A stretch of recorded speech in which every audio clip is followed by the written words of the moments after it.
자, 오늘 본문을 세 번째 봅니다. 아마 눈치 있는 분들은 지난주 본문이네, 또 지난주 본문이네, 똑같은 본문을 3주 봤습니다.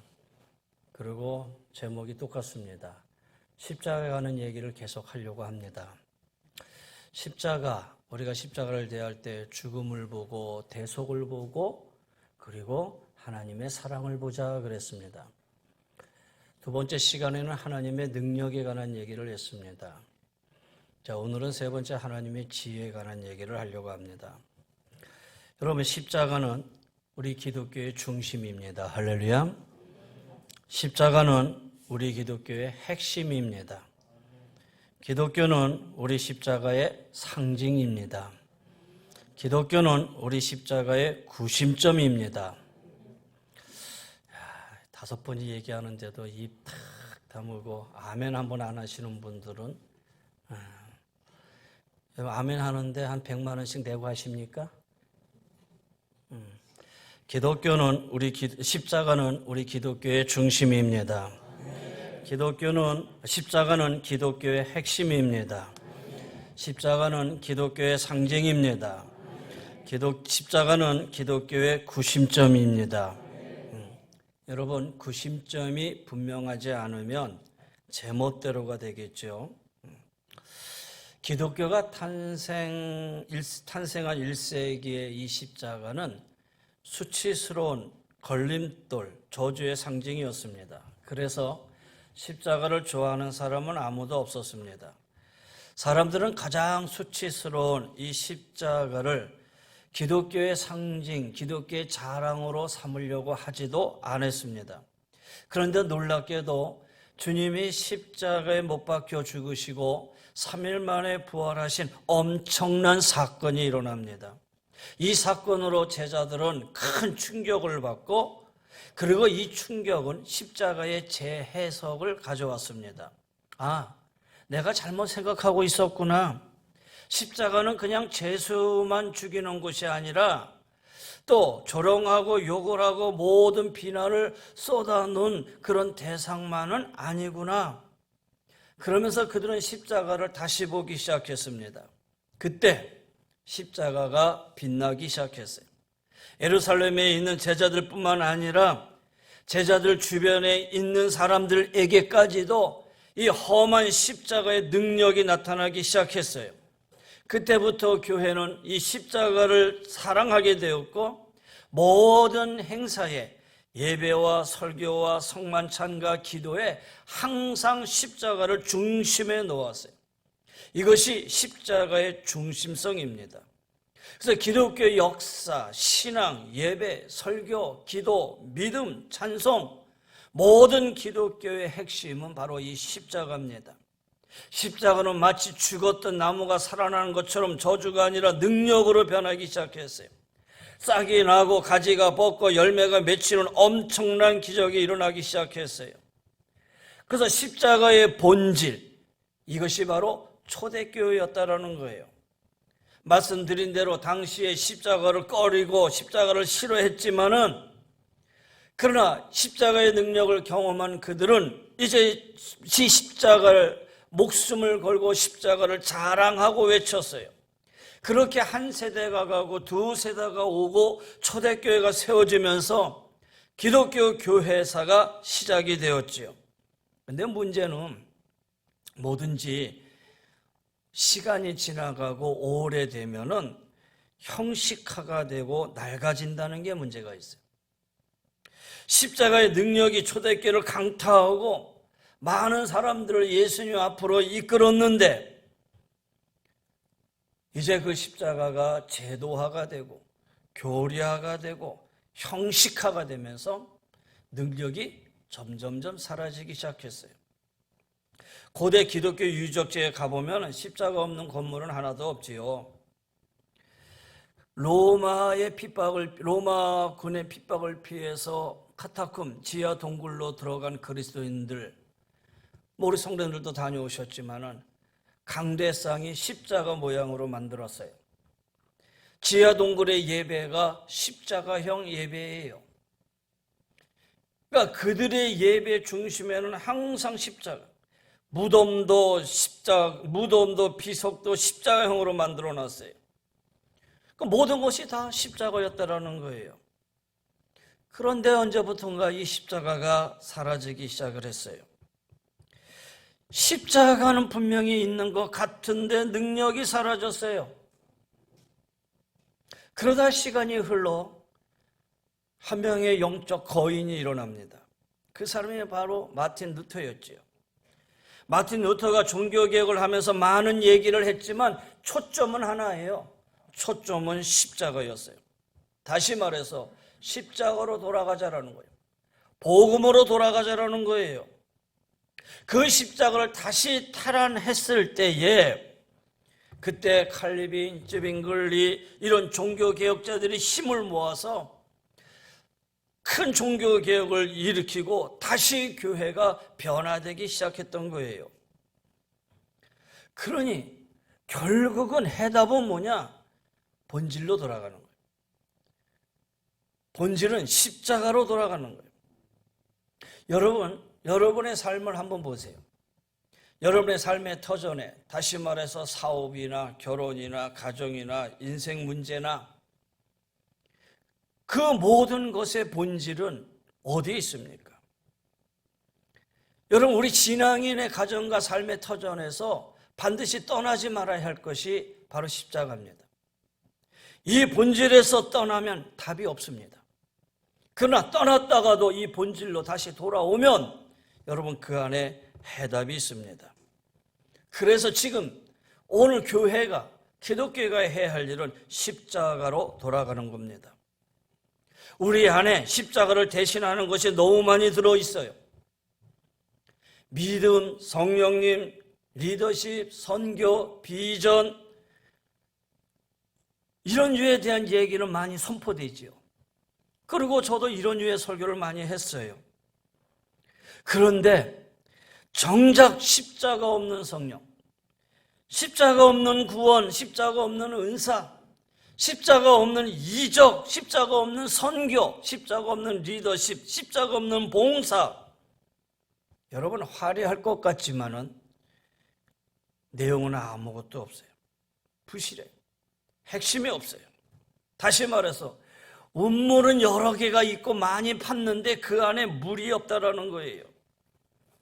그래서 오늘날 교회 사역을 보면은 교회 안의 사역이 마치 사역공학국 같아요. 그러나 여러분, 교회는 사역하는 그런 사역의 공동체 보기보다는 교회는 말씀 중심이 되는 교회가 되어야 되고 십자가 중심이 되어야 되고 그 십자가를 붙들고 기도하는 교회 중심이 되어야 된다는 거예요. 여러분, 눈에 보이지 않는 하나님과 내면적 관계가 무너지면 아무리 잘 되어도 뿌리 없는 나무와 같아요. 이런 십자가가 그런 것이다라는 거예요. 요즘 지난주 일주일을 강타한 그런 여러 가지 사건들 중에서 넷플릭스에서 드라마로 다큐멘터리로 내놓은 나는 신이다, 정명석, 이재록 뭐 이런 사람들의 얘기를 쭉 다뤘어요. 여러분, 한마디로 얘기하면 본질을 잃어버렸기 때문이에요. 십자가를 잃어버렸어요. 복음의 중심이 십자가를 잃어버리고 본질을 잃어버리니까 십자가에 달리신 예수 그리스도가 자기가 되는 거잖아요. 자기가 교주가 되고 자기가 메시아가 되잖아요. 여러분, 본질을 잃어버리고 중심을 잃어버리면 이렇게 무서운 겁니다. 우리의 신앙도 마찬가지예요. 우리의 신앙 안에 십자가를 잃어버리고 믿음의 본질을 잃어버리면은 자기 중심이 돼요. 자기 합리화가 돼요. 그래서 우리는 철저히 복음의 중심에서 흔들리면 안 됩니다. 십자가의 중심에서 흔들리면 안 돼요. 초대교회에도 이런 문제들이 사실 있었던 것 같아요. 오늘 제가 고린도서 1장을 봤잖아요. 근데 1장의 그 윗부분을 보면은 10절부터 보면은 10절 그 위에 제목을 하나 붙여놨는데 뭐라고 붙여놨냐면 고린도 교회의 분쟁 이렇게 써 있어요. 이 초대교회, 다시 말해서 큰 교회라고 얘기했던 이 초대교회 고린도 교회에도 분쟁이 있었구나. 이 분쟁이 오늘의 이 교회의 모습하고 별 다를 바가 없었구나. 자, 바울이 이렇게 외칩니다. 형제들이요, 나는 여러분 모두가 같은 말을 하고 여러분 가운데 분열이 없고 한마음 한뜻으로 굳게 연합하기를 우리 주 예수 그리스도의 이름으로 권면합니다. 10절 말씀이에요. 그러니까 이 말씀을 보면 고린도 교회 분열과 다툼이 있었다는 걸 알 수가 있어요. 고린도 교회 성도들 예수님 믿고 성령 받고 비전을 받고 기쁨에 충만했어요. 그래서 교회를 세웠잖아요. 그래서 고린도 교회 담임은 누굽니까? 바울이에요. 예수님이 십자가에 못 박혀 돌아가신 지 얼마 되지 않아서 교인들 가운데 예수님을 따르는 사람들이 많아졌어요. 그러니 고린도 교회가 얼마나 생생하고 은혜로운 일들이 많았겠어요. 그런데 그 안에 은혜롭고 하나님의 능력이 많이 나타나는 곳까지는 좋았는데 결국에 가서는 그런 교회도 분쟁한다라는 거예요. 그런 교회도 싸운다라는 거예요. 왜 싸우냐? 11절 말씀 보세요. 내 형제들이요, 근로의 집 사람들을 통해 여러분에 대한 말, 곧 여러분 가운데 다툼이 있었다는 걸 내가 들었습니다. 듣자 하니 겉으로는 할렐루야 하면서 뒤에서는 파벌 싸움하고 있다는 거예요. 왜 다툼이 싸우냐? 계파 때문에 그랬어요. 왜 계파가 생기느냐? 자신들의 이익과 권력 때문이에요. 누구 편에 서야 되느냐? 어디에 서야 내가 성공하고 승리하느냐? 여러분, 세상과 똑같잖아요. 내가 어느 줄에 서야 내가 공천을 받고 국회의원 되느냐? 이런 계산하는 거와 뭘 다르겠어요? 근데 이 고린도 교회 안에서 그런 일이 생겼어요. 그러면서 얘기합니다. 12절에 내가 말하는 것은 이것입니다. 여러분이 제각기 나는 바울파다, 아볼로파다, 나는 게바파다, 나는 그리스도파라 하는 것입니다. 교회 안에 당들이 만들어졌어요. 학교, 지역, 전공, 자신들의 이해관계에 따라 뭉쳐서 인맥을 만들고 나는 바울파다, 나는 바나바파다, 나는 베드로파다, 그렇게 말하기 시작을 했어요. 재미있는 거는 바울파, 베드로파, 바나바파 좋은데 거기에 그리스도파도 있다라는 거예요. 아니, 그리스도파는 또 뭐예요? 이 말은 너도 나도 싫다, 그런 거 아니겠어요? 바울이 이 사실을 알고 분노합니다. 두 주먹을 불끈 졌는지도 모르겠어요. 여기에 성경에 표시되는 않지만은 주먹을 불끈 쥐고 바울이 분노를 표출을 하죠. 이게 말이 되느냐? 우리가 예수 그리스도의 이름으로 모였는데 그 안에서 형제 자매가 서로 팔을 나누고 사람 따라다니고 반목 질시하고 비판할 수 있느냐? 그러면서 바울은 제일 먼저 자기를 따르는 바울파죠. 자기를 따르는 바울파를 향해서 아주 쓴소리를 합니다. 13절부터요. 그리스도께서 나누어졌습니까? 바울이 여러분을 위해 십자가에 못 박혔습니까? 여러분이 바울의 이름으로 세례를 받았습니까? 내가 하나님께 감사하는 것은 여러분 가운데 그리스도와 가이오 외에 내가 아무에게도 세례를 주지 않았다는 겁니다. 이는 여러분 가운데 아무도 내 이름으로 세례를 받았다고 말하지 못하게 하려는 것입니다. 내가 또한 스데바나의 집안 사람들에게도 세례를 주었으나 그 외에 어느 누구에게도 세례를 준 기억이 없습니다. 바울은 분명히 얘기를 해요. 누구에게서 세례를 받았느냐? 이것이 핵심이 아니라는 거예요. 이것이 중요한 게 아니라는 거예요. 세례를 받는 것은 중요하지만 그것이 세례의 핵심이 아니라는 거다라는 거예요. 그러면서 17절에 그리스도께서 세례를 주라고 나를 보내신 것이 아니라는 거예요. 나로 세례를 주라 보낸 게 아니라 복음을 전하라 했다라는 거예요. 그리고 복음을 전할 때 말의 지혜로 하지 않도록 하셨는데 이는 그리스도의 십자가가 헛되지 않게 하려 하십니다. 할렐루야. 하나님은 나를 세례를 주기 위해서 보낸 것이 아니라 복음을 전하기 위해서 보냈다라는 거예요. 그것은 그리스도의 십자가가 헛되지 않게 하려 하십니다. 어디서 세례 받으셨어? 예, 저는 성결교에서 세례 받았습니다. 아니, 성결교에서 물로 세례를 받으면 됩니까? 침례교회 와서 물로 쭉 앉았다 일어나야죠. 여러분 맞는 얘기입니까?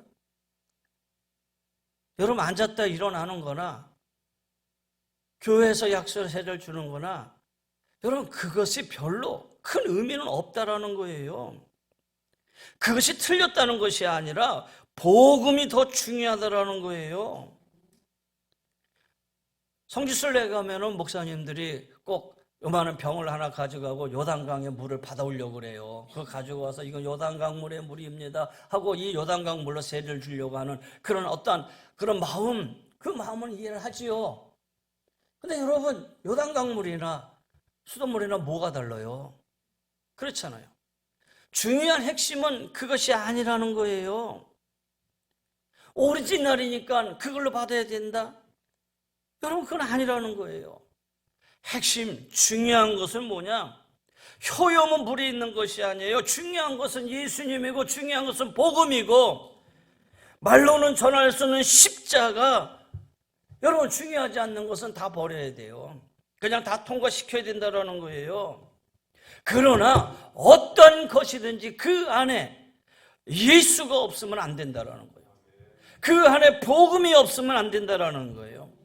우리가 지켜야 할 가치가 여기에 있어요. 그렇잖아요.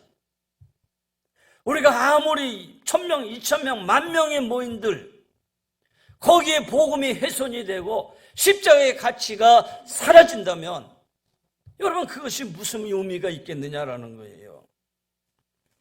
여러분 기적도요 기독교만 있는 거 아니잖아요. 다른 종교도 많아요. 기적은 사인에 불과할 뿐이다라는 거예요. 본질이 중요하죠. 생명력이 없는 씨앗 아무리 기다려도 싹이 나지 않아요. 무정란 아무리 품고 보세요. 거기 부화되는가? 여러분, 여러분에게 묻고 싶습니다. 여러분의 기도에는 십자가가 있는지요? 예수 그리스도의 십자가가 과연 내 삶의 중심이 되어 있는지요? 예수 그리스도의 십자가와 내 피와 내 살이 되었는지요? 예수 그리스도의 십자가가 여러분의 노래가 되고 여러분의 비전이 되고 오늘 우리가 외쳐야 할 이 메시지가 바로 이 십자가가 아니었는지 여러분 한 번쯤 이 사순절 통하여 돌아봐야 되지 않겠습니까? 그래서 사도 바울은 이렇게 얘기합니다. 자, 이제 오늘 본문으로 돌아옵니다. 복음을 전할 때에 말의 지혜로 하지 않도록 하셨다 그랬어요. 말의 지혜로 복음을 전하지 않게 했다. 이 말을 뒤집어 보면은 말로 전하는 십자가 헛될 수 있다라는 거예요. 사람이요, 다시 한번 말의 지혜로 전하는 십자가는 헛될 수 있다라는 거예요. 이게 무슨 얘기냐면 사람이 무엇인가를 이해하려면요 지혜가 있어야 되고 지식이 있어야 되고 이성이 있어야 돼요. 그렇잖아요. 내가 이걸 이해하려면 여기에 대한 지식이 있어야 되고 이 지식을 알게 할 수 있는 지혜가 있어야 되고 이성이 있어야 되잖아요. 그런데 오늘 사도 바울은 얘기합니다. 십자가는 사람의 말로 전하는 것이 아니다. 아무리 십자가를 인간적인 지식과 지혜와 방법으로 이해하려고 해도 십자가에 못 박히신 예수 그리스도는 그 안에서 발견될 수 없다. 이렇게 단정합니다. 그러면서 그럼 십자가는 어떻게 이해해야 됩니까? 바울은 하나님의 지혜만이 이 영광스러운 십자가를 발견할 수 있다라고 대답을 하는 거예요. 하나님의 지혜. 하나님의 지혜로 보면은, 하나님의 지혜 눈으로 보면은 아무 능력이 없던 하나의 나무 십자가, 저주받은 십자가였는데 하나님의 지혜 눈으로 이 십자가를 바라보니 이 십자가에 못 박히신 예수 그리스도가 보여지게 되고 그 십자가가 깨달아지고 이해되어지는 능력이 나타난다는 거예요. 그래서 오늘 바울은 이렇게 선포하잖아요. 십자가의 말씀이 멸망당하는 자들에게는 어리석은 것이나 구원받는 우리에게는 하나님의 능력이다라는 거예요. 그러면서 그 다음 보세요. 19절 기록된 바 내가 지혜로운 사람들의 지혜를 멸하고 총명한 사람들의 총명을 패할 것이다. 여러분, 이 세상은요 지혜로운 사람을 높이 평가하지요? 그렇잖아요. 똑똑한 사람 높이 평가하잖아요. 머리가 좋아서 좋은 대학 가고, 좋은 대학 가서 그 다음에 좋은 대기업에 취업하고, 이 사람들 높이 평가하잖아요. 그러면 이렇게 사람들의 높이 평가하는 그들이 다 십자가를 이해하고 다 십자가를 깨닫느냐? 안 그렇다라는 거예요. 세상의 지혜와 지식은 출중할 줄 모르지만, 다시 말해서 사람의 지혜로, 사람의 지식으로는 이 십자가를 이해하지 못한다는 거예요. 사람의 지혜는 사람에게서 나오죠. 말은 생각에서 나오고 생각은 사상에서 나와요. 근데 십자가는 사상에서 나오는 게 아니라는 거예요. 십자가는 철학이 아니라는 거예요. 십자가는 이데올로기라는 게 아니라는 거예요. 그런 식으로 이 십자가를 깨달을 수 있는 방법은 없어요. 그런 식으로 십자가를 보면 여러분 눈에 십자가는 전혀 보이진 않아요. 그러면 십자가는 무엇으로 봐야 되느냐? 오늘 바울은 이렇게 대답을 합니다. 하나님의 지혜로만 볼 수 있다. 인간의 지혜로 볼 수 있는 것이 아니기 때문에 말로 설명할 수 없다라고 얘기합니다. 사람들은 세상의 지혜를 높게 여기면서 하나님의 지혜는 우습게 생각을 해요. 그래서 십자가의 말씀이 멸망당하는 사람들에게는 어리석은 것이지만 구원받는 여러분과 나에게 있어 이 십자가는 능력이다라는 거예요. 하나님은 지혜로운 사람들의 지혜를 멸하고 청명한 사람들의 청명을 패하겠다고 하셨어요. 그러면 누가 알아들을 수 있느냐? 성령 받은 사람이 알아들을 수 있습니다. 성령에 충만한 사람이 알아들어요. 하나님의 어리석은 지혜라고 생각했던 것을 받아들인 사람의 눈에 십자가가 보여지게 되는 거예요. 그래서 오늘 바울은 20절에 이렇게 예치입니다. 여러분, 지혜로운 사람이 어디 있습니까? 학자가 어디 있습니까? 이 시대의 변론가가 어디 있습니까? 하나님께서는 이 세상의 지혜를 어리석게 하신 것이 아닙니까? 우리가 여기서 아주 예리하게 세상의 지혜와 하나님의 지혜가 서로 대결하는 걸 볼 수 있잖아요. 여러분, 과학과 학문은 사람의 지혜로 깨달아지는 거예요. 그렇죠? 이 세상의 과학과 학문은 여러분의 지혜, 세상의 지혜로 깨달아지는 거예요. 그러나 십자가의 복음은 세상의 지혜로 깨달아지는 게 아니에요. 이 십자가의 복음은 하나님의 지혜로 깨달아지는 거예요. 영광스러운 십자가. 오늘 21절 보세요. 하나님의 지혜에 있어서는 세상이 자기의 지혜를 통해 하나님을 알 수 없으므로 이 세상의 지혜로 하나님, 예수 그리스도의 십자가는 알 수 없다는 거예요. 그래서 하나님께는 어떻게 하셨느냐? 어리석게 보이는 말씀 선포를 통해서, 어리석게 보이는 이 전도를 통해서 믿는 사람들 구원하시기를 기뻐하셨다. 참 하나님도 답답하시지. 이왕이면 멋있게 지성적으로 학문적으로 했으면 좋겠는데 그것을 아무리 파보아도 알 수 없으니까 저처럼, 부족한 저처럼, 저 같은 자, 어리숙한 사람의 설교를 통해서, 이 말씀의 선포를 통해서 여러분을 알 수 있도록, 깨달을 수 있도록, 믿도록 지금 말씀하고 있는 거 아닙니까? 그래서 여러분 성경을 써야 되고 말씀을 묵상해야 되고 그 안에서 하나님의 음성을 듣게끔 하셨다라는 거예요. 오늘 22절 보세요. 유대 사람은 표적을 구하고 그리스 사람은 지혜를 찾지만 우리는 십자가에 못 박힌 그리스도를 전파합니다. 이것이 유대 사람에게는 마음에 걸리는 일이고 이방 사람에게는 어리석은 일이지만 부르심을 받은 자들에게는 유대 사람이든 그리스 사람이든 십자가 예수 그리스도는 하나님의 능력이요 하나님의 지혜다라고 선포하고 있어요. 유대인들은 표적을 구해요. 학문과 철학을 좋아하는 그리스 사람들은 지혜를 구해요. 세상의 것이죠. 그러나 예수 그리스도를 믿고 따르는 그리스도인은 십자가에 못 박힌 그리스도를 전한다라는 거예요.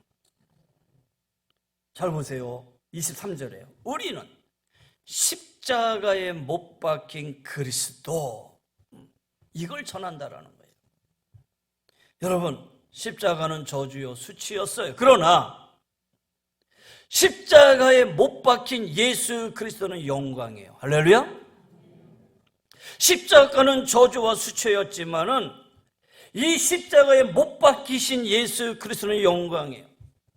이 십자가는 우리에게 부끄러운 것이었지만 이 십자가에 못 박히신 예수 그리스도는 그 어느 것보다도 우리의 자랑이 되었다라는 거예요. 그래서 오늘 바울은 본문의 마지막으로 이렇게 외칩니다. 하나님의 어리석음이 사람의 지혜보다 더 지혜롭고 하나님의 연약함이 사람보다 더 강하기 때문입니다. 사랑하는 성도 여러분, 바라기는 하나님의 지혜가 여러분 안에 가득 차기를 바랍니다. 할렐루야.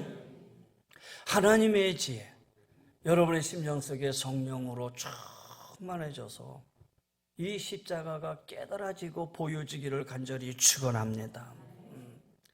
그래서 그 능력이 여러분의 죄를 이기고 그 능력이 우리의 용서를 만들어내고 그 능력이 화해를 이루어지고 그 화해를 만들므로 인해서 우리의 인생의 삶이 바꾸어지는 그런 기적과 이적이 여러분의 삶 속에 충만하기를 주의 이름으로 간절히 권면하며 축원합니다.